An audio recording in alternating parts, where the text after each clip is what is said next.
আমরা তাহলে এই যে আমরা যদি আলাদা আলাদা করে বলি, এগুলো কিন্তু অনেকগুলো ডিজিজের মধ্যে এই প্রবলেমগুলো হয়, যেটা আপনি স্যার বললেন যে বেনাইন এনলার্জমেন্ট অফ প্রোস্টেট হলেও কিন্তু পেশাব ধরে রাখতে পারছে না, আবার কিন্তু অনেক সময় স্লিপ টকিং অনেক সময় বিষয় থাকে যে ঘুম হচ্ছে না, সেখান থেকেও হয়, অনেক সময় হতে পারে।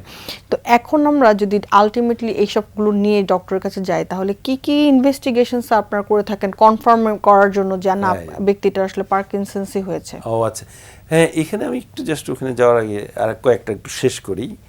ধরুন বললাম যে অ্যানোজমিয়া বা ঘ্রাণের অসুবিধা, ঘুমের অসুবিধা, ঘুমের স্বপ্ন, ঘুমের মধ্যে কথা বলা, তারপরে ঘুমের মধ্যে প্রস্রাব করতে ওঠা, এর পাশাপাশি আরও কয়েকটা হবে যে ছোট ছোট বিষয়ে অ্যাংজাইটি হবে, কোনো দরকার নেই। মনে করেন আপনার বাবা, যার মনে করেন আপনি তো 7টা বাজে বাসায় ফিরবেনই, এই 7টায় ফিরছে না কেন, 1 মিনিট দেরি কেন, এই ধরনের অ্যাংজাইটি, ছোট ছোট বিষয়ে টেনশন।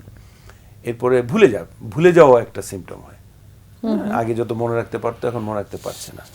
তারপরে ধরুন দিনের বেলা ঘুম ঘুম ভাব লাগবে, হ্যাঁ। আর হচ্ছে যে ইম্পর্টেন্ট আর একটা জিনিস যেটা ভেরি ভেরি কমন, সেটা হচ্ছে কনস্টিপেশন, মানে কোষ্ঠকাঠিন্য, পায়খানায় কোষ্ঠকাঠিন্য। এখানেও কিন্তু ওই ডোপামিনের ইফেক্ট, যে নাড়িভুঁড়ির মাংসপেশি থাকে না, তো মাংসপেশি তো ডোপামিনের অভাবে স্লো হয়ে গেল, সো কনস্ট্রিকশনটা হচ্ছে না, ঠিকমতো মুভমেন্ট করছে না, নাড়িভুঁড়ি স্লো হলে তো মানে কনস্টিপেশন, হ্যাঁ, পায়খানাটা ডিফিকেশনের প্রবলেম হচ্ছে। আর হলো মনে করুন আপনি যা দেখছেন আমি দেখছি না, অর্থাৎ ভিজুয়াল হ্যালুসিনেশন, দেখবে কোন একটা ছায়া, দেখবে এই দেখতো দরজায় কে যেন আসছে, এরকম, অথবা হাঁস মুরগি হাঁটাহাঁটি করতেছে ফ্লোরে, ইত্যাদি ইত্যাদি।